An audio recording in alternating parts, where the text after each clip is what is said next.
Hey guys, this is Michael Paa from the Shot 24 at the DARA booth with Josh, and he's explaining something about his company and the products. So one of our brand new products for this year, it's called the Bridge. What it does is it's a cross-platform adapter, and it'll adapt all the major holster companies' holsters to all the major holster companies' belt attachments. So if you have a Safariland QLS mount and you want to put a DARA holster on it, this will allow it, or a Blade-Tech to a G-code, or an Alien Gear to a Comp-Tac.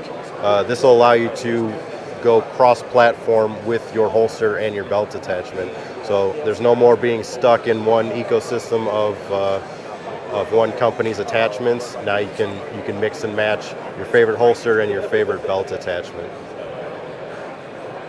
Good. So take a look over mag pouches.